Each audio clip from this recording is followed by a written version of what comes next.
The leather-bound album felt heavy in Eleanor Vance's hands, not from its physical weight, but from the 5 decades of memories it represented. Today was her golden anniversary. 50 years married to Robert Vance. The thought filled her with a warm, settled pride that radiated from her very core. She traced a finger over a faded photograph of their wedding day, her in a simple but elegant white dress, him dashing in his crisp military uniform, his smile wide and promising. They looked so young, so blissfully unaware of the challenges and joys that lay ahead. To mark the occasion, she had decided to get a replacement for their original marriage certificate. The cherished document was now yellowed, its edges soft and frayed from a lifetime of being carefully stored, then occasionally retrieved to be marveled at. She wanted a pristine official copy to frame and hang alongside their wedding photo. It was a sentimental gesture, a reaffirmation of the life they had built together.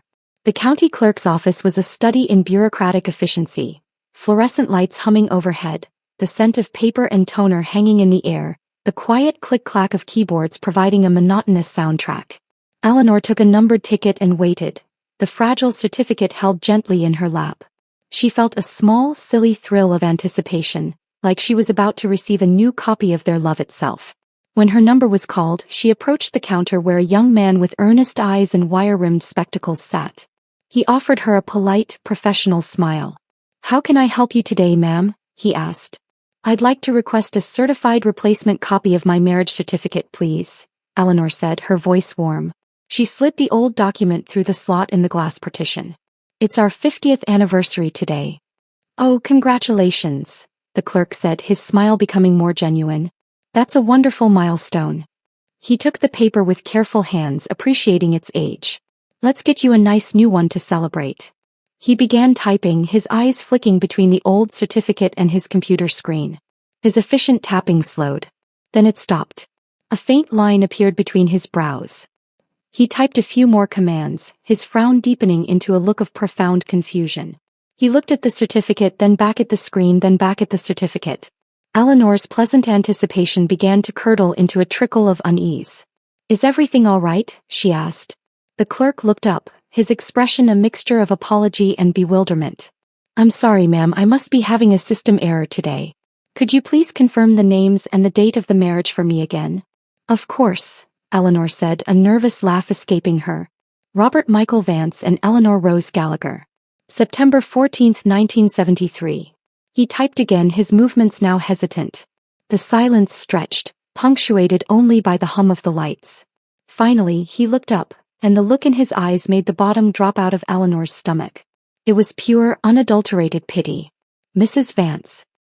I don't know how to say this," he stammered, his voice low. "But this document, it's not in our system. In fact, according to our official records, a marriage between these two parties on this date was never registered." Eleanor stared at him, certain she had misheard. The words seemed to bounce off her, refusing to make sense. "That's impossible," she said, her voice firmer than she felt. "There must be a mistake. A spelling error, perhaps? Please check again. Robert Vance. Thank. The clerk, looking deeply uncomfortable, did so. He scanned the document again, comparing the seal, the signatures. "The document itself is a very sophisticated forgery, ma'am. The paper is aged appropriately, the typography is nearly perfect for the era. But it's not genuine. I'm so sorry." The world seemed to narrow, the periphery of her vision darkening. The hum of the lights became a deafening roar in her ears. Forgery. The word echoed in her mind, ugly and impossible. This paper was her history. It was the foundation of her entire adult life. But we are married," she insisted, her voice trembling now. "We've built a life together. We have a son. Please just look up Robert Vance. You'll see he's married." Seeing her distress, the clerk typed again, a desperate attempt to find some thread of truth to offer her. His eyes widened slightly. "Robert Michael Vance is in the system," he said, and a fractured sliver of hope pierced her confusion. "You see, I told you." "However," he interrupted gently, his voice filled with dread for what he had to say next, "the registry lists his legal spouse as Clara Finch." The name hit Eleanor with the force of a physical blow. The air left her lungs in a painful rush. Clara Finch. Robert's widowed sister-in-law. A vague, melancholic figure who had drifted in and out of their lives for years. A woman whose husband, Robert's brother, had died tragically young. Clara, the army nurse, always moving, never settling, her existence a quiet footnote in their family history. Now, according to this cold, official record, she wasn't a footnote. She was the main text. No, Eleanor whispered, the word a breathless denial. No, that can't be. She stumbled back from the counter, the young clerk's apologetic words fading into a meaningless buzz. She clutched the forged certificate, her knuckles white. The paper felt toxic in her hands, a lie she had cherished for half a century. She pushed through the heavy glass doors and out into the blinding sunlight, the world tilting on its axis. 50 years. A home built, a child raised, holidays celebrated, illnesses nursed, a lifetime of shared sunsets and whispered secrets. All of it every single day, built upon a foundation of sand. The man she loved, the life she lived, the very identity she held as a wife. It was all a meticulously constructed illusion. She didn't remember the drive home. Her body operated on autopilot, navigating familiar streets that now seemed alien and menacing. She pulled into the driveway of the beautiful colonial house they had bought together 30 years ago. The garden she tended with love, the porch swing where they drank coffee on Sunday mornings. It all felt like a movie set, a beautiful facade with nothing real behind it. She found Robert in his study, surrounded by the artifacts of their life together. Framed photos of their son Jonathan from infancy to graduation. A shelf of books they had read to each other. He looked up from his newspaper, his smile warm and familiar. There you are, my love. I was wondering where you'd gotten to on our big day. Planning a surprise for me? His eyes twinkled. He looked exactly like the man she had loved for 50 years. But was he? Who was he really? Wordlessly, her hand shaking so violently she could barely control it, she held out the marriage certificate. The words wouldn't come. They were stuck in her throat, a choking lump of betrayal and despair. Robert's smile faltered as he took the paper. He glanced at it, then back at her face, and in that infinitesimal moment Eleanor saw it. There was no confusion, no shock, no outraged denial. Instead, a veil descended over his eyes. The warmth drained away, replaced by a weary, chilling calm. He knew. He had always known. Eleanor, he began, his voice carefully neutral. The county clerk, she interrupted, her voice a raw, broken thing. He said this is a fake. He said you're not married to me. The words sounded insane even to her own ears. He said your legal wife is Clara Finch. She searched his face for any sign that this was a monstrous error, an administrative nightmare that they would laugh about later. But his expression remained placid, unervingly resigned. The silence that stretched between them was more devastating than any outburst could have been. Haven't I been a good wife to you, Robert? She pleaded, her voice trembling uncontrollably. Haven't I stood by you, loved you, built a life with you? What is this? Please tell me it's not true. He looked at her then, not with love or remorse, but with an indifference so profound it froze the blood in her veins. It was the look one might give a stranger who had asked an inconvenient question. Clara, he said, her name a soft, definitive statement on his lips, is my true love. I only ever wanted to build a life and a family with her. The simple, cold declaration shattered what was left of Eleanor's world. She collapsed into the armchair opposite him, her legs unable to support her. 50 years. Reduced to ash by a single sentence. The study, once a sanctuary filled with the comforting scent of old books and Robert's pipe tobacco, now felt like a tomb. The air was thick and suffocating, heavy with the weight of a 50-year deception. Eleanor sat in the velvet armchair, her body numb, her mind reeling. She stared at Robert, but she no longer saw the husband she loved. She saw a stranger, a man capable of a lie so vast and sustained it was beyond comprehension. How? Was the only word she could force out, a whisper scraped raw. How could you? For 50 years, Robert? 50 years. Robert sighed, a sound of irritation rather than remorse. He placed the forged certificate neatly on his desk as if tidying up a minor inconvenience. It was necessary, he said, his voice flat, devoid of the emotional resonance that had always defined him for her. My parents would never have accepted Clara. Her background was unsuitable. And then my brother married her. It was a mess. Your brother married her, Eleanor repeated, the horror dawning anew. So she was your sister-in-law. And you what? You loved her all along? Even then? Always, he said, and for the first time, a flicker of genuine emotion crossed his face. A fervent, possessive light in his eyes that had never been there for her. It was always Clara. My brother's death. It was a tragedy, but it also freed her. We could finally be together. But you married me. Eleanor cried, the injustice of it lashing out. You stood in a church and you vowed to love and cherish me. Was that all just a performance? We needed a cover, he explained as if it were the most logical thing in the world. A respectable front. I was rising through the military ranks. A stable, traditional marriage was expected. You were perfect for that. Educated, presentable, from a good family. And you loved me. It made it easy. Easy. The word was a dagger to her heart. Her love, her devotion had made his deception easy. And Clara? Eleanor asked, her voice hollow. She agreed to this? To live in the shadows as your, what? Your secret mistress? While I played the fool as your public wife. Clara understood the sacrifices required, Robert said, a defensive edge entering his tone. Her work as an army nurse kept her mobile. It provided the perfect excuse for her constant comings and goings. She was never far. Eleanor's mind raced, connecting dots she had never thought to connect. Clara's visits, always timed with Robert's leaves. Her lingering looks, her proprietary air that Eleanor had mistaken for familial closeness. The times Robert would be called away on urgent business, that somehow coincided with Clara's postings. They had been living a whole other life right under her nose, and she, the educated fool, had seen nothing. The front door opened and closed, and the familiar sound of their son Jonathan's footsteps echoed in the hall. Mom? Dad? I'm here. Happy anniversary. A fresh wave of agony washed over Eleanor. Jonathan. Their beautiful, brilliant son. The product of their love. Or was he? A new, terrifying suspicion, black and venomous, began to uncoil in the deepest recesses of her mind. Jonathan entered the study, his face alight with a smile that so resembled Robert's. He took in the scene, his mother's ashen, tear-streaked face, his father's stony silence, and his smile vanished. "Whoa, what's going on?" he asked, his gaze darting between them. "Did you two have a fight? On your anniversary?" Eleanor looked at her son, this man she had raised, loved, and devoted her life to. The suspicion was too monstrous to give voice to. She remained silent, paralyzed. Robert seized the opportunity. "It's nothing, son," he said, his voice shifting back into the familiar paternal tone. "Your mother is just upset over a silly misunderstanding at the county clerk's office. Some outdated paperwork." "Mom?" Jonathan asked, turning to her with concern. "What's wrong?"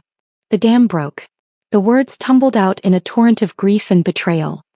"He's not married to me, Jonathan. It was all a lie. He's legally married to Clara. Our whole life, our whole marriage, it's a sham." Jonathan stared at her, his expression cycling from confusion to disbelief to dawning horror. He looked at his father. "Dad? What is she talking about? Is this true?" Robert remained silent, which was confirmation enough. Instead of the outrage Eleanor expected, Jonathan's face settled into a mask of pragmatic sympathy. He walked over to her, kneeling before her chair and taking her shaking hands in his. "Mom, please," he said, his voice soft, placating. "You have to calm down. I'm sure there's a reasonable explanation. You're not young anymore. These kinds of shocks aren't good for your heart." Eleanor stared at him, uncomprehending. "You're not young anymore." The words were like ice water. "What are you saying, Jonathan?" she whispered. "I'm saying that Dad obviously had his reasons back then," Jonathan reasoned. "Grandma and Grandpa were so traditional. They never would have accepted Aunt Clara, especially after Uncle Peter died. Dad probably just did what he had to do to keep the peace. And look at the life he's given you. Look at the life we've had. It's been a good life, hasn't it? What more could you possibly want? What more could you possibly want?" He made it sound like she was being greedy.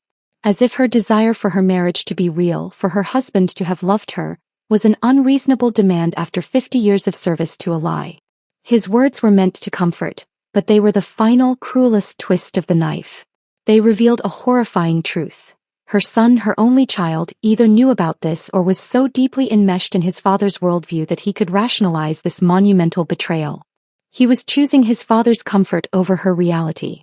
But it was his use of the phrase, "What more could you possibly want?" that unlocked the darkest door in her mind. If the marriage was a lie, what else was? Robert's confession echoed in her ears. "I only ever wanted to build a life and a family with her." A family, Claire. A memory, sharp and terrifying, pierced through the fog of her grief. The birth of Jonathan. It had been a long, difficult labor. And Clara had been in the same hospital. Robert's brother had died just a year earlier, and Clara, pregnant and grieving, had been taken in by them. She had gone into labor on the very same day. Robert had been a frantic, nervous presence, pacing between the two maternity rooms. Eleanor had thought he was just an anxious, expectant father. Now the memory took on a sinister new light. She saw it all with horrifying clarity. The perfect, terrible logic of it. Robert wanted a family with Clara, but he wanted that family to have every advantage. He wanted his heir to be raised in comfort with stability by an educated woman. He wanted his son to have the life he deserved, not the life of a nomadic army nurse's child. And she, Eleanor, had provided the perfect cradle for that lie. She looked at Jonathan, at his familiar face, the face she had loved more than life itself, and saw a stranger. She saw Robert's eyes. She saw Clara's chin. "The baby," she breathed, her voice barely audible. "At the hospital. You switched them, didn't you?" Robert's placid mask finally slipped. A flicker of shock, then alarm, crossed his features. He opened his mouth to deny it, but the truth was written in his panic. Eleanor pressed on, the pieces falling into place with devastating speed. "My baby, my real son, what did you do with him?" The room was silent. Jonathan looked back and forth between his parents, his face a mask of confusion. "Mom, what are you talking about?" "What is she talking about, Dad?" Robert said nothing. He just stared at Eleanor, his eyes wide, caught. And then he confessed. It wasn't a grand, villainous monologue. It was a simple, cold statement of fact, as if he were discussing a business transaction that had gone slightly awry. "Clara's child was sickly. It wouldn't have survived the life she led. Yours was strong. It was the only way to ensure my son had a future. A proper future." "My son," Eleanor repeated, the words tasting like ash. "Where is my son?" Robert's gaze dropped to the floor. "He was a complication. Newborns are fragile. These things happen." He didn't say the words, but he didn't need to. Eleanor saw it in her mind as clearly as if she had been there. Robert taking her screaming newborn, her son, the child of her body, and holding him under the water of the pond behind the hospital. Silencing the complication. Ensuring his and Clara's secret would never cry out for its real mother. The cruelty was so absolute, so profound, that her mind could not contain it. The man she had loved had not only stolen her life, he had stolen her child and murdered him. And then he had given her his bastard to raise, and she had poured all her love, all her devotion, all her resources into that child. She had worked extra jobs to save for his education. She had stayed up nights nursing him through fevers. She had beamed with pride at his Harvard graduation, all the while funding the future of her husband's affair. She had been the willing, duped engine of her own destruction. A sound tore from her throat, a raw, animalistic scream of grief and rage that had been 50 years in the making. It was a sound of a soul being shredded. The world fragmented into a million piercing shards of light and pain. She felt herself falling, the study floor rushing up to meet her, and then there was only blessed, obliterating darkness. Consciousness returned not as a gentle awakening, but as a violent, sensory assault. A searing, familiar pain ripped through her abdomen, a pain she had not felt in 50 years. A blinding, harsh white light glared down from above, making her squint. The smell was unmistakable, antiseptic, sterilized linen, the metallic tang of blood. "I'm in the hospital," was her first groggy thought. "I collapsed. Robert. Jonathan. The certificate." She tried to sit up, but the pain in her core held her pinned. Her body felt foreign, younger, taut with a vitality she had long forgotten. She turned her head and the room swam into focus. It was a hospital room, but it was all wrong. The equipment was outdated, the walls a faded mint green she remembered from a lifetime ago. A figure moved beside her bed. "Look, my love," a voice said, young and vibrant, filled with awe. "Look how perfect our baby boy is." Eleanor's heart stopped. She knew that voice. It was Robert's voice, but stripped of the aged gravel and the decades of cold indifference. It was the voice of the young man she had married. She forced her eyes to focus. Standing over her, beaming down with a look of rapturous pride, was Robert. But it was the Robert from her wedding photo. His hair was thick and dark, his face unlined, his eyes bright with what she had once believed was love. He was holding a tightly swaddled newborn, cradling it with an expert tenderness that now made her want to vomit. This wasn't a memory. It was too vivid, too visceral. The pain was real. The light was real. His face was real. She looked around the room, her breath catching in her throat. This was the maternity ward of County General. This was the room she had been in after Jonathan was born. This was the past. A wave of dizzying, impossible understanding crashed over her. She hadn't just fainted. She had died of a broken heart. And she had been reborn, sent back, given a second chance. It didn't matter. The when was the only thing that mattered. She had been reborn to the most horrific day of her life. The day her son was murdered. The day the great lie began. Panic, pure and primal, gripped her. The child in Robert's arms was not hers. It was Jonathan. It was the child of Robert and Clara, the living, breathing evidence of their betrayal. And her own biological son was, at this very minute, lying helpless in Clara's room, moments from being drowned. Adrenaline, fierce and overriding, flooded her system. She ignored the tearing pain in her abdomen, the weakness in her limbs. She pushed herself up on her elbows, her arms shooting out with a strength she didn't know she possessed. "Give him to me," she demanded, her voice a hoarse rasp, raw from a scream that hadn't happened yet in this timeline. "Give him to me. Now." Robert blinked, startled by her ferocity. The gentle, adoring new mother had vanished, replaced by a wild-eyed woman with a terrifying intensity. He recovered quickly, his smile becoming slightly bemused. "So eager," he chuckled, the picture of a doting father. All right. Here you go. Meet your son." He placed the swaddled bundle carefully into her arms. The weight of him was familiar and yet utterly alien. This was the baby she had raised, the baby she had believed was hers for 50 years. The baby she had loved with every fiber of her being. Now she felt only a cold, calculating dread. He had to be sure. Holding him with one arm, her fingers trembling, she pulled back the soft blue blanket. The baby whimpered, his tiny face scrunching up. With a deliberate, frantic motion, she opened the little white pants he wore. And there was a small, round, slightly raised birthmark on his left buttock. The same mark the grown man Jonathan had. The mark Robert had always called his lucky penny. The confirmation sent a wave of nauseating rage through her. Her blood felt like fire in her veins. This was him. This was the usurper. The cuckoo in her nest. Robert was still smiling, oblivious to the seismic shift that had just occurred in his wife's soul. He leaned in, his tone casual, rehearsed. "They say babies with birthmarks on there but are lucky. Our son will definitely have a prosperous life, full of success." Eleanor let out a sound, a cold, mirthless, choked laugh that had no place in this joyful room. Of course he would. Because she would be the fool to ensure it. She would work herself to the bone, she would pour every ounce of her love and ambition into him. She would sell her grandmother's pearls to help pay for his Harvard tuition. And in the end he would pat her hand and tell her not to fuss over his father's affair with his real mother. The irony was so vicious it was almost beautiful. Thinking of all that, the wasted love, the stolen opportunities, the monumental ingratitude, a hatred so pure and focused crystallized within her. She wanted to tear the three of them apart. She wanted to watch their perfect selfish world burn. But first she had to find her real child. She had to get to him before Robert did. Suppressing the fury that threatened to consume her, she forced her features into a mask of exhausted concern. She took a shaky breath, making her voice weak and worried. "Robert," she began, looking up at him with what she hoped passed for maternal anxiety. How is Clara? She was in so much pain last night. And her baby, is everything all right?" The question was a gamble. If he had already done the deed, her chance was lost. But the timing felt the same as in her memory. He had come to her room first to show her their son before going to check on Clara. The effect on Robert was electric. His smile tightened almost imperceptibly. A muscle in his jaw twitched. He was a good actor, but she was now a director who knew every line of his script. "She's fine," he said a little too quickly. "Tired but fine. Gave birth to a boy." His eyes darted toward the door. "You just rest. Take care of our baby. Well, I'll just go check on her. Make sure the nurses are looking after her properly." He was eager to leave. Eager to finish his grim task.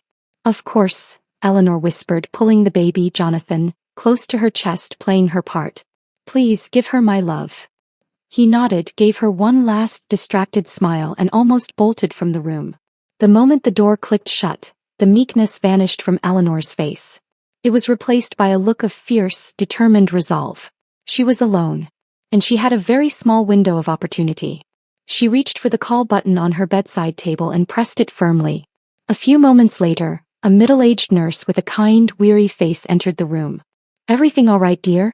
Need something for the pain?" "Nurse," Eleanor said, her voice low and urgent, cutting through the woman's routine cheer. "I need your help. It's about my sister-in-law, Clara Finch. In room 214. I'm worried about her. She's deeply unstable, grieving her late husband. She just told me she doesn't want her baby. She said she can't bear to look at him. I'm terrified she might do something to harm him. Or herself." She poured just the right amount of frantic sisterly concern into her voice. The nurse's eyes widened in professional alarm. Postpartum depression and psychosis were serious matters. "She needs to be assessed. Immediately," Eleanor pressed.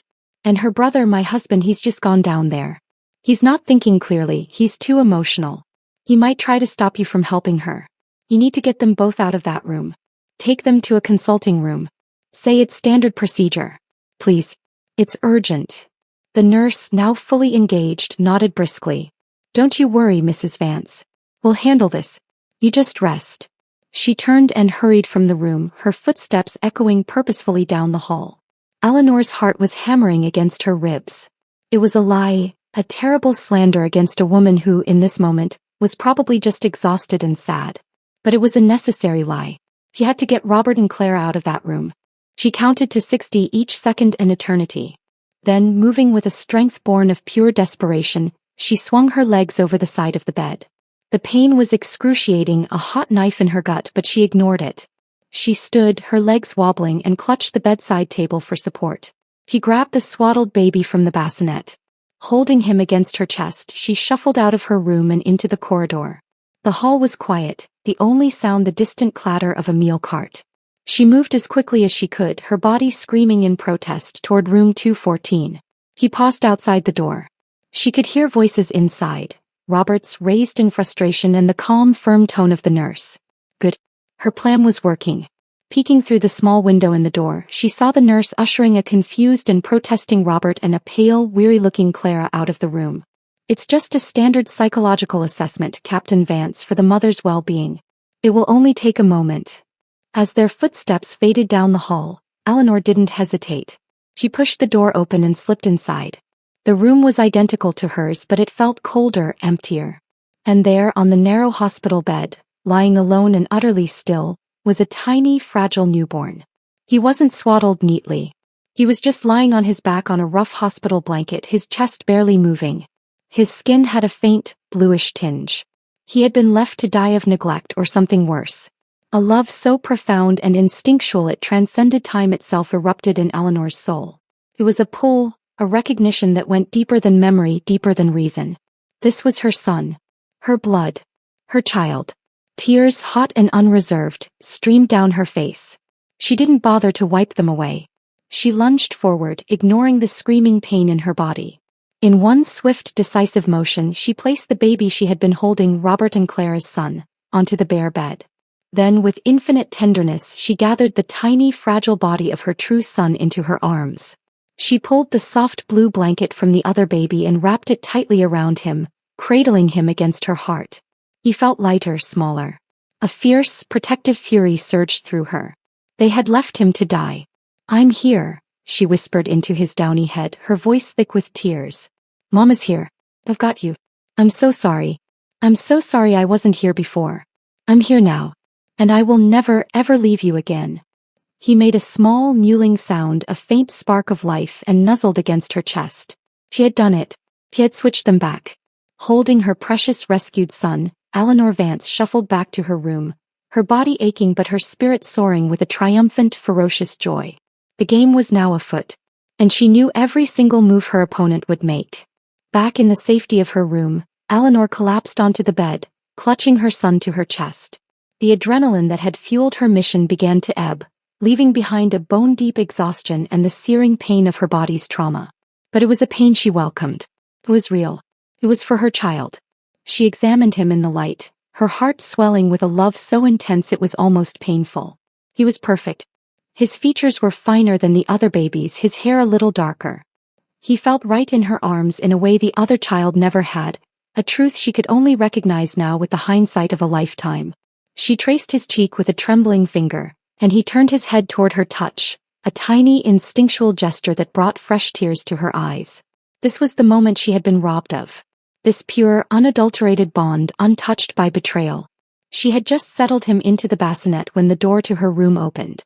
Robert walked in, and trailing just behind him like a shadow was Clara Finch. Clara looked exactly as Eleanor remembered her from this time, pale with large, sorrowful eyes that always seemed on the verge of tears. She was beautiful in a fragile, ethereal way that made people want to protect her. Eleanor now saw it for the calculated performance it was. Her grief was a tool, her weakness a weapon. Robert's face was a mask of concerned confusion. "The nurses pulled us away for some ridiculous questionnaire," he said, irritation evident in his tone. "Apparently they're worried about everyone's state of mind now." He shook his head, then his eyes fell on the bassinet. His expression softened into that familiar, fake paternal pride. "How is our little man?" Before Eleanor could answer, Clara stepped forward. Her eyes, those deep, seemingly compassionate pools, locked onto the baby in the bassinet. A dazzling, possessive smile spread across her face. It was too bright, too eager. "Oh, Robert, look at him," she gushed, her voice dripping with a syrupy sweetness that turned Eleanor's stomach. "He's just perfect. So plump and fair. You can tell he's going to be so clever." Her performance was flawless. She looked every inch the doting aunt. But her gaze was that of a mother looking upon her own child. Eleanor felt a primal urge to stand between Clara and the bassinet, to shield her son from that covetous look. Clara's eyes then dropped to the cotton blanket he was swaddled in, the same blanket that had been around her own biological son moments ago. Her smile faltered, replaced by a pinch of disapproval. "Oh, Eleanor, no," she said, rushing forward with a false sense of urgency. "You can't use this rough cotton on him. It could irritate his perfect skin." She rummaged in a large bag she was carrying and pulled out a small bundle. "Use these instead. I had them specially made." She held out a set of baby clothes made from the finest, softest silk and cashmere, embroidered with delicate initials. SV Simon Vance. The name they had chosen for their child.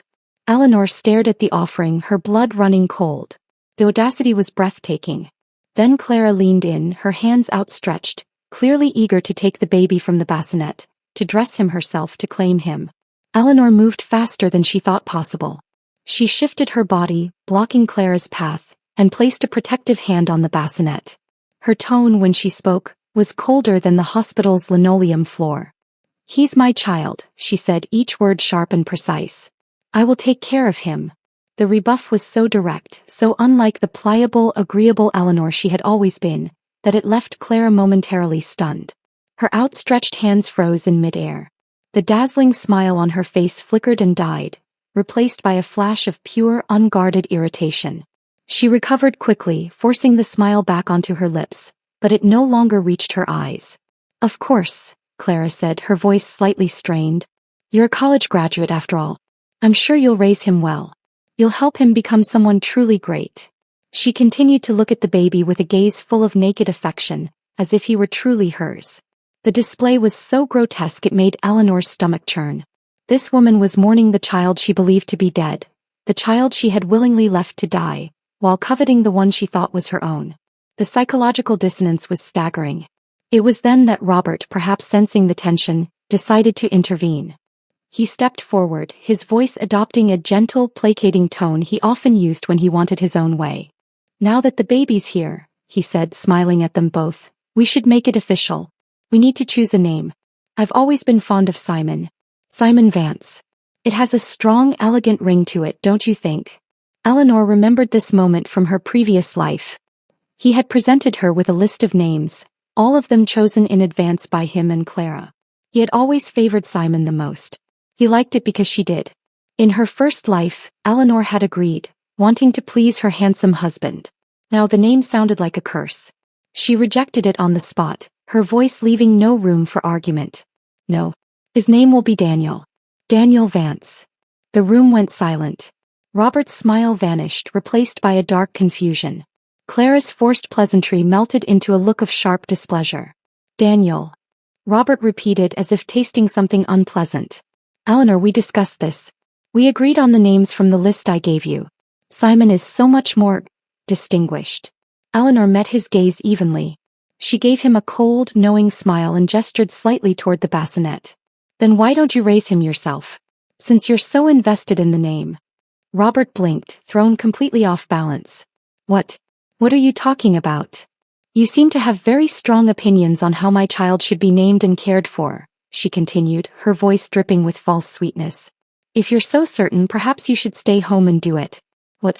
Are you still hoping I'll be the one to pour my whole heart into raising him? The challenge, the subtle accusation in her words, hung in the air. It was a direct hit. His entire plan relied on her unquestioning devotion. He shut his mouth immediately, his face a mixture of anger and confusion. He couldn't afford to upset her now, not when she held the key to his future. Or so he thought. Clara could no longer contain her irritation. Her voice, when she spoke, had lost its sugary tone and taken on an oddly sharp, needling quality. Since you've chosen to name him yourself, I hope you'll. She paused, searching for the right barb. Treat him right. A name is a responsibility. I'd hate to see such a sturdy name go to waste. Eleanor turned her cold gaze on Clara. No need to worry yourself, Clara. You should focus your energy on taking care of your own child. She put a deliberate emphasis on the last two words. The effect was instant. At the mention of the son she had borne, Clara's face contorted in a mask of genuine distaste. She couldn't hide her visceral irritation. Mine? She spat, the word laced with venom. That thing was nothing but bad luck. I can't stand the sight of him. Just looking at him makes me miserable. The baby had been born less than a day ago, and she was already expressing pure hatred. Such misfortune, she muttered under her breath, as if the child were a curse and not a piece of her own soul. A cold sweat broke out on Eleanor's palms. The confirmation of Clara's callousness was chilling. If she had been even a few minutes later in her previous life, her son would have been murdered. If she had been later today, he would have died of neglect. But what chilled her even more was the conversation that followed. Robert, seeking to regain control of the situation, nodded in agreement with Clara. His face showed nothing but cold indifference. The doctor said he was weak. These things happen. It's a shame, but it's nature's way. Eleanor felt a hysterical laugh bubble in her throat. Nature's way? He had literally just confessed to murder in her previous life. She couldn't help herself. She had to ask, had to hear the lie from his lips in this timeline. Is he really gone? Robert's eyes flashed with disdain. Of course. Newborns are fragile. He probably just choked. Stopped breathing. It's not uncommon. He paused, then added, his tone shifting to a gentle command. You should put this sad business behind you. Just focus on taking good care of Daniel. He's the family's only hope now. Clara didn't argue. He didn't care. Her eyes were already back on the baby in the bassinet, her expression once again one of covetous longing. That other baby, her own flesh and blood, was already forgotten. Good riddance, she said without a shred of shame. Eleanor lowered her eyes, bitter mockery rising in her chest. She used to feel sorry for Clara, believing her heartbreak had led her to pour all her misplaced love into Jonathan. Now she knew the truth. It had never been misplaced. It had always been for her own son. Everything made sense, and the sense it made was monstrous.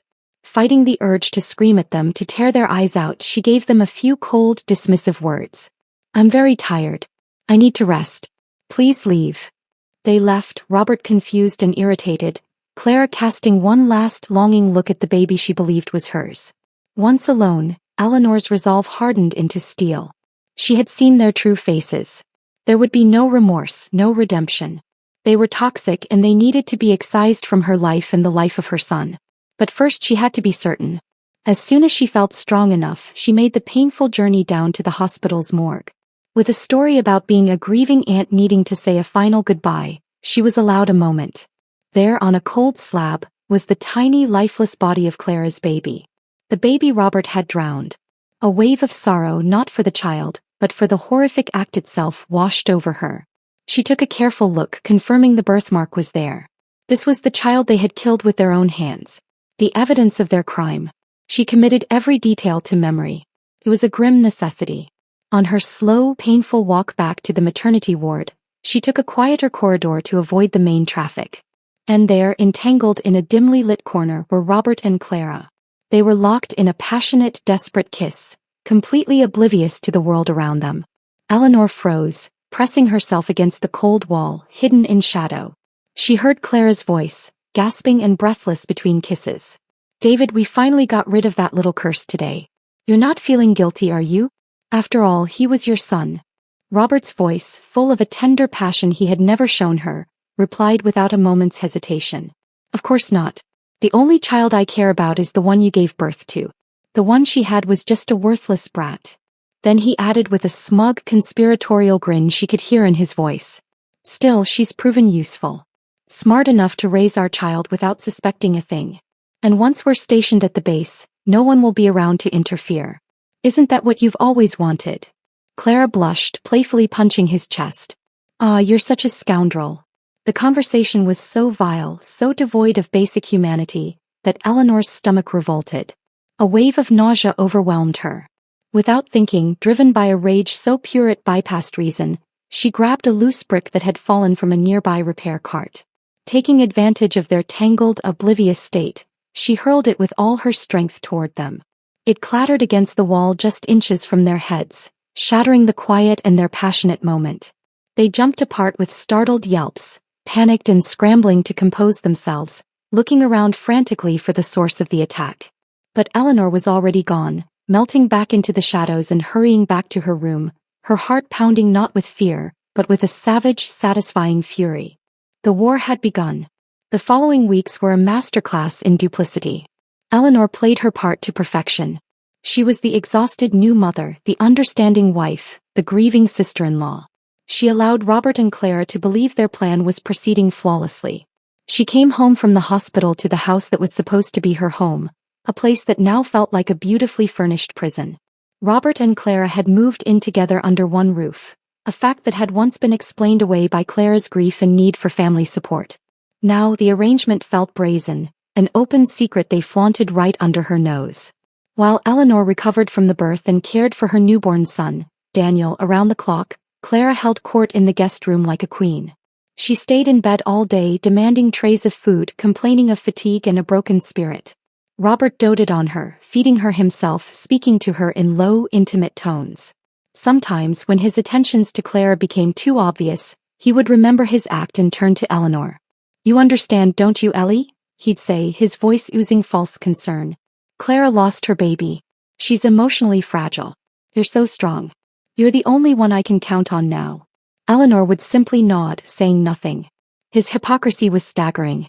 He didn't see her up at all hours, soothing a crying Daniel, her body aching with exhaustion. He never once asked if she was tired, if she needed help, if her pain was manageable. His focus was entirely on his mistress and the son he believed she had borne him. Every night when Daniel would cry, Robert would groan in annoyance. "I have to get some sleep, Eleanor. I have responsibilities. I can't function with this noise." Without a second thought, he would grab his pillow and slip down the hall into Clara's room, closing the door behind him. The next morning, Clara would appear at the breakfast table with a smug, satisfied glow, covering her mouth with a fake yawn. "You look exhausted, sis-in-law," she'd giggle, her tone dripping with gleeful superiority. "Such dark circles. Didn't sleep a wink last night, huh?" Eleanor would just smile faintly and sip her tea. She had no energy to waste on their games. While they were lost in their self-absorbed world, she was quietly, methodically preparing her escape. She started packing little by little behind their backs. She couldn't take much, just essential documents, a few items of sentimental value, and the small stash of cash she had saved from her old job. She hid them in a bag at the back of her closet, buried under winter blankets. She began making discreet phone calls from a payphone at the grocery store, reactivating old professional networks she had let languish for Robert's sake. Robert, so caught up in his own deceit and his anticipation of a future with Clara at the army base, was utterly oblivious. He didn't notice the quiet determination in his wife's eyes, the new steel in her spine. He still saw her as the malleable, trusting woman he had married. His complacency was shattered one evening when he came home from work holding an official-looking envelope, his expression dark and confused. "Eleanor," he said, his voice tight as he found her rocking Daniel in the living room. "What is this?" The envelope had bold letters printed on the front. "Interdepartmental transfer order, confirmation copy." It was from the research institute where she had worked before getting pregnant. Eleanor's heart skipped a beat, but her face remained a placid mask. She stayed calm, took the envelope from him and walked over to the fireplace where a low fire crackled. "It's nothing, Robert," she said, her voice weary. "You know my old supervisors. They've been trying to get me to transfer to the Beijing branch for years. But with a newborn."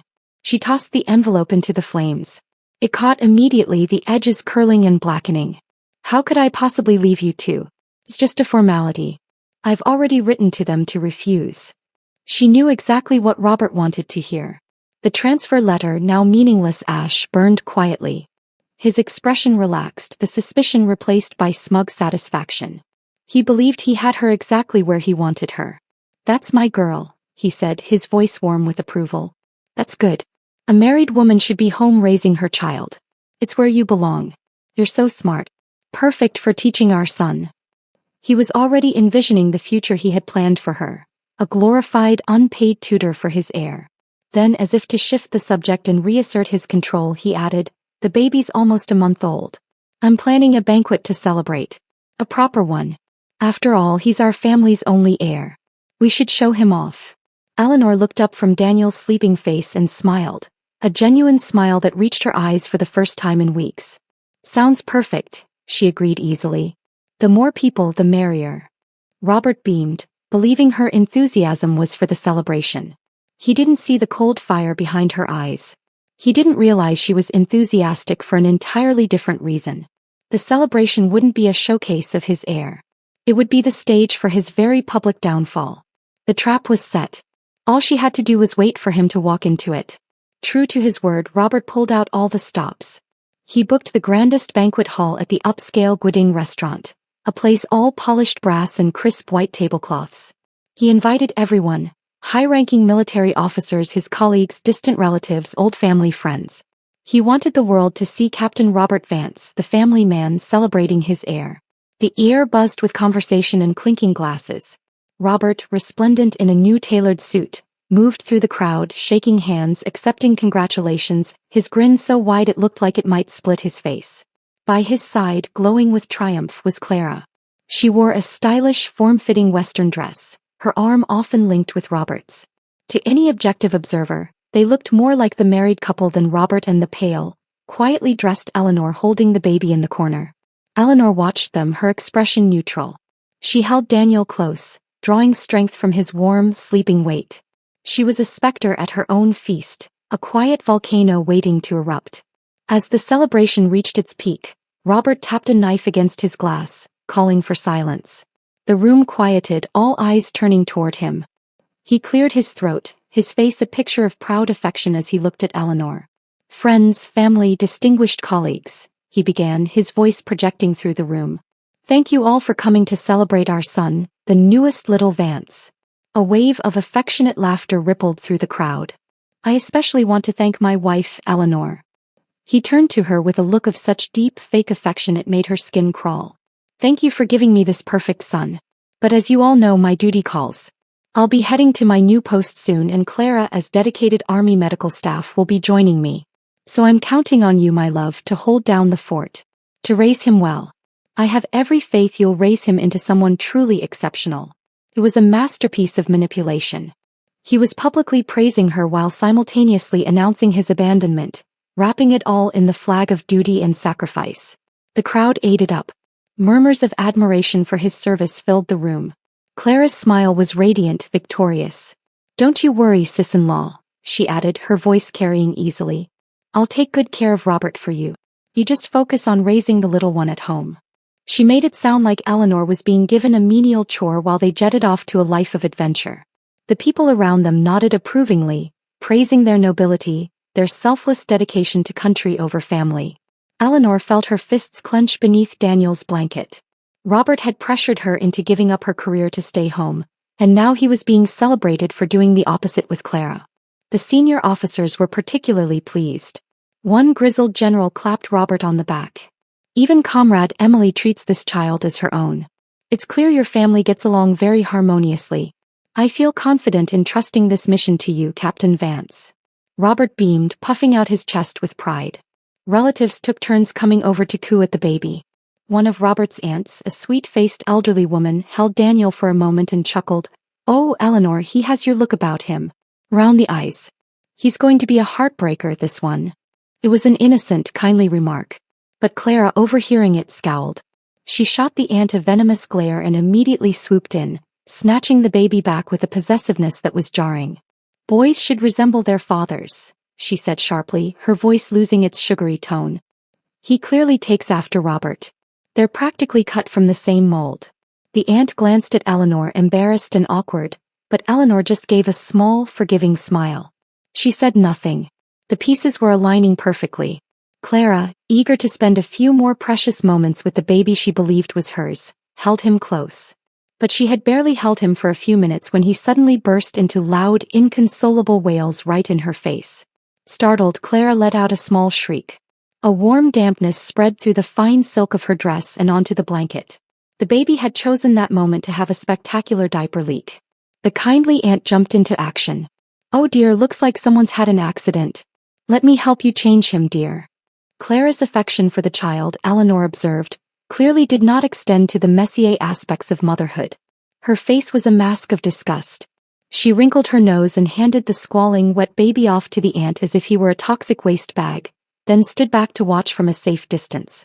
But as the aunt laid the baby on a padded bench and began to unwrap the wet blanket and unpeel the little pants, Clara's face underwent a terrifying transformation. Her smug satisfaction melted into confusion, then disbelief, then raw, undiluted horror.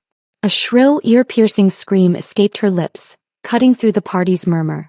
Robert, who had been accepting a drink from a waiter, spun around, frowning. "What's going on?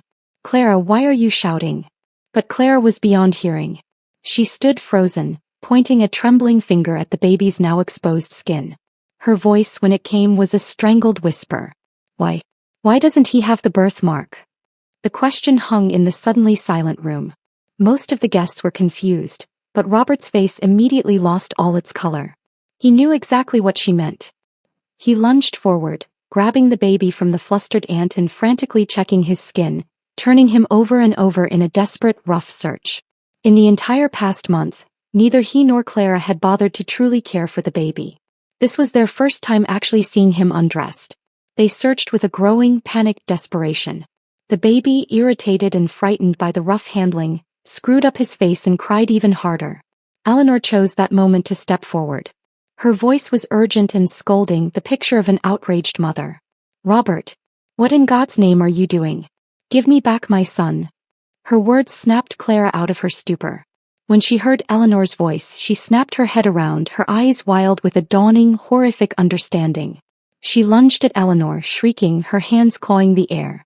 "It was you, wasn't it? You did this. You switched them. Where is my baby? Where is my son?"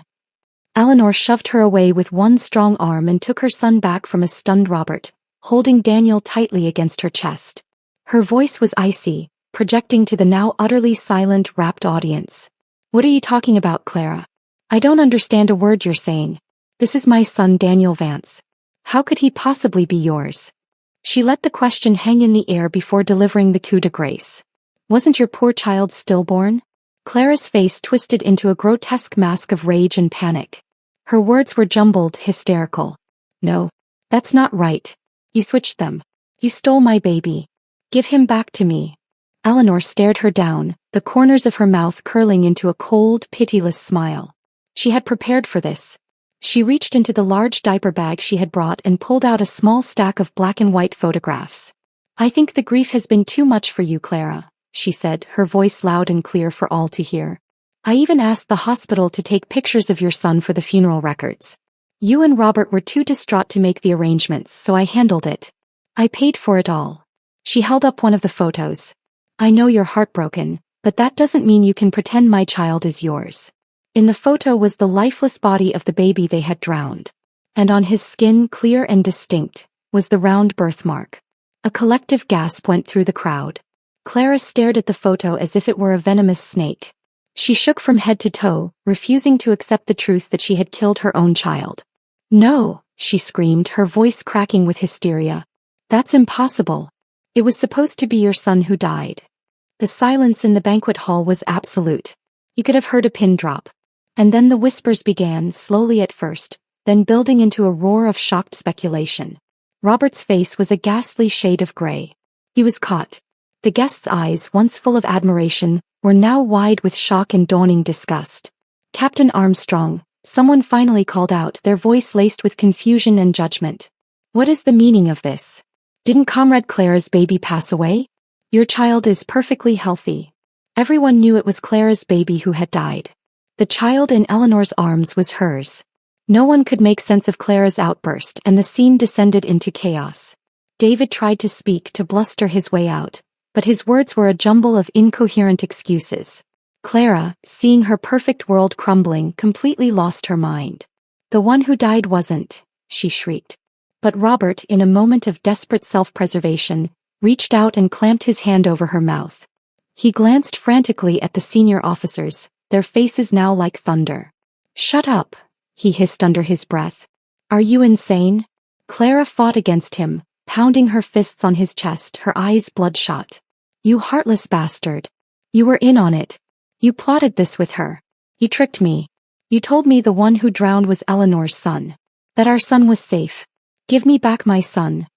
Her confession, screamed in front of hundreds of people, sent another, more powerful wave of shock through the crowd. The whispers turned into open condemnation. "I can't believe it, he tried to drown a baby? His own child. Or Eleanor's.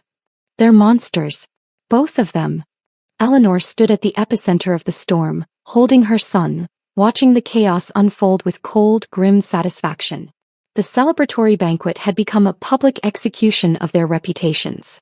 The senior officer, his face dark with fury, stood and shouted, "Captain Armstrong, explain yourself. Now." But there was no explanation that could untangle this web. Robert, pale and sweating, his dress shirt soaked through, looked around the room like a cornered animal. His eyes, wild with panic, finally landed on Eleanor, standing calm and resolute with their son. He pointed a shaking finger at her, his voice a desperate shout. "I don't know anything. It was her. Mia planned all of this. It was her scheme. She told me the baby had drowned. And Clara, out of pity, gave her son to raise. We didn't know she had already switched them." He was pushing the blame onto her, trying to wash his hands clean and play the victim. Some guests, confused by the shifting stories, turned to Eleanor for clarification. "Is that true, Eleanor?" Robert didn't let her answer. "Of course it is. Why would I ever harm my own son? This is all a terrible misunderstanding." Eleanor stared at him, her lips curling into a bitter smile. She had waited a lifetime for this moment. "Robert Vance," she said, her voice ringing out clear and steady, "don't just lie to everyone. Are you trying to lie to yourself too? You were the one who switched the babies. You were the one who tried to drown him, and now you want to twist the truth." His composure broke. "You saw the birthmark on that child the day he was born," he blurted out without thinking. "You had to be the one who switched them afterward." Eleanor tilted her head slightly, her voice a razor. "Oh, so you admit you knew about the birthmark? Then how did that baby end up in my hospital room? Wasn't it you who made the switch first?" He fell silent, stunned and speechless, trapped by his own words. Eleanor raised her voice for all to hear. "If I hadn't realized in time and switched them back, the one who'd be dead now is my son." The fury that had been burning in her for a lifetime finally broke free. She stepped forward and slapped him hard across the face, the sound echoing in the silent hall. "You tried to murder your own child, your flesh and blood. Are you even human?" She turned to the crowd, her eyes brimming with tears that were no longer fake. "Dear family, friends, at first I thought it was a hospital mistake. A simple mix-up. I was going to keep quiet for the sake of family peace. But now I see the truth. Robert Vance, this monster, conspired with Clara to murder my child. By sheer chance they failed. And now they have the audacity to stand here and frame me." Robert's expression twisted with pure hatred. He looked like he could kill her on the spot. "Lies. You're slandering me. Shut your mouth. You have no proof." Clara glared with venomous hatred.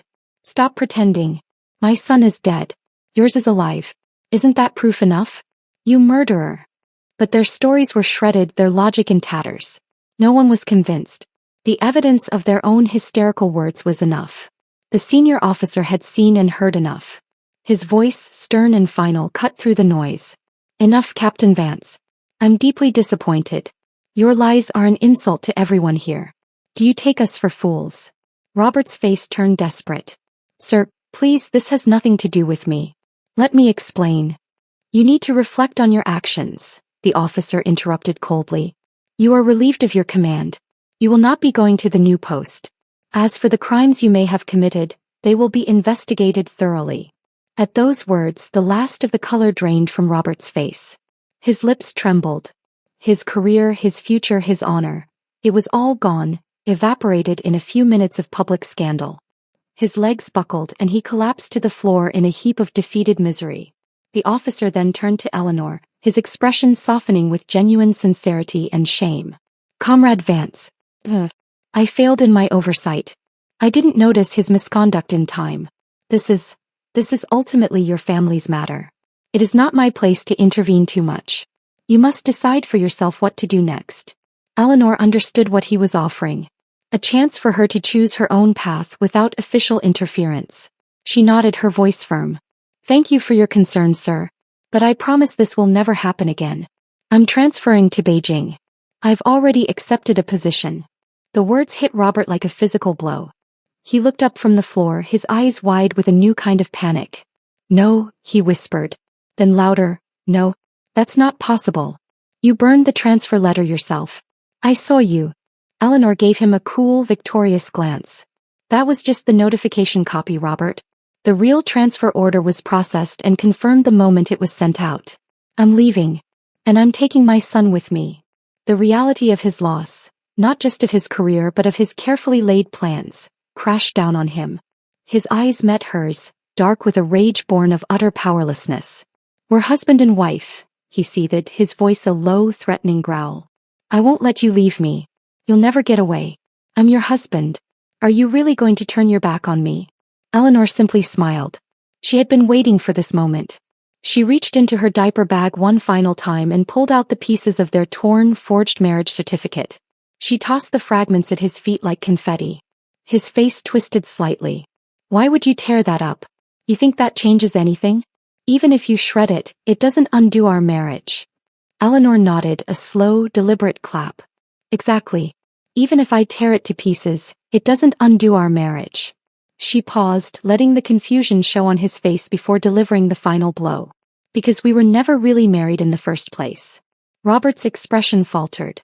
He looked at her, stunned, searching her face. What are you talking about? We had a legal ceremony. We registered. Did we? Eleanor let out a cold, sharp laugh. Enough. You're tired from pretending and I'm tired of listening. The only reason I didn't destroy this fake certificate completely was because I wanted to ask. How exactly did you forge something so convincing? The gasp from the crowd was audible. A fake marriage certificate? The scandal deepened, becoming a bottomless pit of deception. He's been living a double life, someone muttered. Bigamy. All these years. Robert's face grew darker, more terrifying with each whispered condemnation. The humiliation was complete. And then Eleanor dropped her last bomb. Robert, if you wanted to be with Clara, you could have just left. You had me cooking and cleaning for you while you secretly registered a legal marriage and had a child with your widowed sister-in-law. What was the point of all this? He looked up shocked. How much do you know? He breathed. Others began questioning her, stunned. Eleanor, could there be some misunderstanding? This is incredible. You want to know who the father of Clara's baby is? Eleanor said, her voice clear and strong. It's Robert. He and Clara went and got a marriage certificate behind my back. The fake one he gave me was just a cover. She turned to address the crowd. If you don't believe me, go to our house. Their real certificate is still in Clara's room. It's easy to prove. Not that anyone needed proof anymore. Clara herself had confessed everything. She clutched at Robert's arm, shaking it furiously. Robert, are you even a man? How can you just let them humiliate me like this? Robert, overwhelmed and drowning, finally snapped. He brushed her off with a sharp, irritated motion. Enough, Clara. Is now really the time for this? His patience, his pretense of love for her, had worn thin under the pressure. He couldn't even be bothered to pretend anymore. He turned back to Eleanor, his eyes desperate, his voice suddenly soft and pleading, trying to salvage something from the wreckage. Eleanor, it was all a misunderstanding. I wasn't thinking clearly. I hurt you. But from now on I'll make it right. Just give me a chance to make it up to you. Eleanor remained unmoved, her face a mask of stone. There's nothing left to discuss. He reached out, trying to grab her hand. Don't forget we have a son together. How will you raise him all on your own? I can't stand the thought of you working yourself to death. Please, as long as you stay, you'll never want for anything. You won't need to work. There'll always be money. Isn't that a good life? Please don't leave. He poured out a stream of promises and sweet talk, but it was all meaningless noise. From the side, Clara finally couldn't hold back. Her voice turned bitter and sarcastic. Robert, what's the meaning of this? Everyone knows we're the real couple now. Why are you still clinging to her? He sneered. Some women really know how to play their cards. Just a few words and a man's soul is hooked. Before Eleanor could even respond, Robert turned on Clara, his eyes icy. Shut your mouth. Eleanor is my real rightful wife. If it hadn't been for your seduction, I never would have lost my mind and married you. I was meant to be with Eleanor. You ruined everything. Clara looked as if she'd been struck. She staggered back, pale and trembling with a new kind of betrayal. You bastard. My husband wasn't even cold in the ground before you pulled me into your bed. You got me pregnant. You promised we'd be together forever. You said we'd live as husband and wife. And now you're just going to throw me away. She lunged at him, grabbing onto him desperately, and the two of them began to struggle and shout, their obscene, humiliating secrets tumbling out for all to hear. The guests watched, their expressions turning from shock to utter disgust. Heartless man. Disgusting. Robert finally broke free, his suit disheveled, his face scratched. He looked a complete mess but still had the nerve to turn to Eleanor with desperate eyes. I'll make it up to you. I'll divorce Clara. We can go register our marriage today. For real this time. You'll be my only wife, please. Eleanor couldn't help it. She laughed, a cold, sharp sound. She slapped his pleading hand away. I don't care who you marry, Robert. But one thing is certain. It will never be me. She met his eyes, her gaze steady and clear. Without you, my life will only get better. You were the dead weight holding me down. His face turned deathly pale. For the first time, he seemed to feel a genuine flicker of regret. Not for hurting her, but for losing his comfortable arrangement. No, please just listen. At that moment, a new group of men in uniforms stormed into the banquet hall. The man leading them wore the insignia of the military police. We received a report, he announced, his voice firm and echoing in the hall.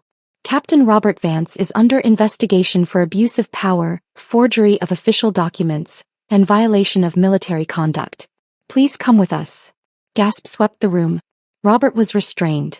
He struggled, shouting, I didn't do anything. This is a mistake. The lead officer remained calm. We do not act without substantial evidence. At the same time, Clara, cowering in the corner, was also taken into custody. She panicked and screamed, What are you doing? I'm just a civilian. Why are you arresting me? Seeing this, Robert's confident mask finally shattered completely. His panic was palpable. The officer continued, Robert Vance is also suspected of misusing his position to falsify a military doctor's identity for Clara Finch and of seizing opportunities meant for others. We'll be taking both of them in. The crowd now understood the full, sordid extent of the corruption. Robert's commanding officer looked furious. I promoted you because I trusted you. You are shameless. Completely without integrity. Clara was sobbing uncontrollably. Robert, help me. Please save me. It was all your idea. But Robert couldn't care less. He was a broken man. As they dragged him away, he twisted back toward Eleanor, desperate. Eleanor, I love you. It was never real with her. I swear. Help me. Tell them the truth. Eleanor looked at him calmly, coldly. As he was pulled through the doors, his eyes widened in a final, horrific realization. He knew. It was you, he whispered, the words meant only for her. You found the evidence. You reported me. Why? Eleanor took a step forward and replied softly, her voice carrying only to him. This isn't revenge, Robert. It's consequences. The doors closed behind him, cutting off his stunned, devastated face. The once grand banquet hall fell into a dead silence. The party was over. The stunned silence in the banquet hall was thicker than fog. The glittering lights, the half-eaten plates of food, the abandoned glasses of champagne, it all seemed to mock the celebration that had just been publicly executed. Eleanor stood amidst the wreckage, a statue of calm holding her sleeping son. He was the only real thing in a room that had just been proven to be a stage for a 50-year lie. Guests began to slip away, their exits hushed and hurried. They averted their eyes from Eleanor not out of malice, but from a profound collective embarrassment. They had applauded the monster and pitied the woman who was in fact the only hero in the story. An elderly Aunt Agnes, a woman whose own life had been marked by a quiet, resilient strength, broke from the crowd and approached. Her gnarled hand patted Eleanor's arm, her eyes deep wells of sorrow. "You can't rely on men, dear," she muttered, a piece of folk wisdom that felt both inadequate and utterly true. "But life goes on. This little one looks so sweet. He'll grow up to be someone special." Eleanor looked down at Daniel's peaceful face, untouched by the chaos his very existence had caused. She gave Aunt Agnes a genuine weary smile. "Thank you, Aunt Agnes. But he doesn't have to be exceptional. As long as he grows up to be kind and honest, that will be more than enough for me." The old woman nodded, a understanding passing between them, and then she too melted away, leaving Eleanor alone in the vast empty room. The next few days were a blur of grim necessity. The military police conducted their interviews. Eleanor answered their questions with a cool, dispassionate clarity that seemed to unnerve them more than hysterics would have. She provided copies of the hospital photos, recounted the conversation she'd overheard between Robert and Clara about drowning the worthless brat, and directed them to the real marriage certificate hidden among Clara's things. She learned that Robert had been officially dismissed from his position. The title captain was stripped from him, along with his pension and all the privileges of his rank. He was awaiting a court-martial and then would likely face a civilian trial for attempted murder and fraud. Clara was being held as an accomplice. The news was delivered by a young, uncomfortable lieutenant who couldn't meet her eyes. A neighbor, Mrs. Gable, brought over a casserole, the universal language of suburban crisis. "It's just terrible, dear. Just terrible," she clucked, her eyes alight with the thrilling horror of it all. Will you go to see him? One last time? After all, you were together for so many years." Eleanor stopped packing the book she was holding into a crate. She looked out the window at the familiar street, the house she had turned into a home for a fantasy. "Years of lies don't entitle you to a farewell, Mrs. Gable," she said, her voice soft but final. "There's nothing left to say." She had already booked their tickets. The northbound train left in 2 days. Her new supervisor in Beijing had been incredibly understanding, securing a small apartment for her and expediting her paperwork. Her life, once so large and intertwined with Robert's, had been reduced to a few crates of essential items, some photographs of her parents and her son. The morning of their departure was crisp and clear. The taxi idled in the driveway. Eleanor took one last look around the empty house. She felt no nostalgia, only a profound sense of shedding a heavy, ill-fitting skin. She locked the door and didn't look back. The train journey was long, a rhythmic lullaby of wheels on tracks that soothed her frayed nerves. Daniel, fascinated by the changing scenery, babbled and pointed at rushing rivers and distant mountains. For the first time in what felt like a lifetime, Eleanor breathed freely. The air itself felt different, untainted by deception. Beijing was a whirlwind of noise, color, and overwhelming energy. Her new job at the Research Institute was challenging, pulling on intellectual muscles she had let atrophy. It was exhausting and exhilarating in equal measure. She found a local nanny, a kind-eyed woman named Mrs. Liang, who cared for Daniel with a gentle efficiency that put Eleanor at ease. Life was harder. There were moments of sheer panic, balancing a demanding career with single motherhood in a new city. There were lonely evenings and worried nights when Daniel was feverish. But the struggle was honest. It was hers. Her heart, though scarred, felt lighter than it had in 50 years. She was building something real on a foundation of truth. She received a letter from Aunt Agnes. The news was grim, yet delivered with a sense of grim finality. After their release, Robert and Clara had divorced almost immediately. Stripped of his career and status, Robert was a broken, bitter man. Clara, with no one left to rely on and her only child gone, had clung to him in hysterical grief, blaming him for everything. Their once secret romance had soured into a toxic public resentment. They became notorious in their small town, objects of pity and scorn. Then the fire. It had started in the middle of the night in the cheap apartment they shared. Both were found inside.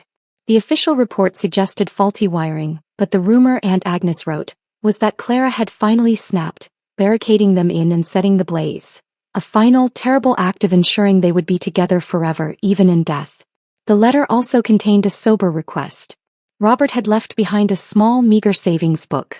His will, scribbled on a piece of notebook paper, asked that it be sent to his former wife, as they put it. The lawyer was asking if she would consider coming back to handle the burial, as neither of them had any family left who would claim their remains. Eleanor read the letter twice, then folded it neatly. She felt a quiet, distant sadness, not for Robert but for the terrible waste of it all. For the lives that could have been, had they chosen honesty over a monstrous fantasy. She thought about it for an evening, then went to the post office the next day. She wired a small sum of money to the lawyer, enough for a basic no-frills cremation and the interment of their ashes in a potter's field. She did not include a note. The money was not sent out of love or forgiveness or any sense of duty. It was the last tie she needed to sever. It was a period at the end of a long, painful sentence. The past, once an ever-present weight on her shoulders, began to feel like smoke in the wind, faded, distant, and ultimately gone. Eleanor had no desire to look back. 5 years flowed into 10.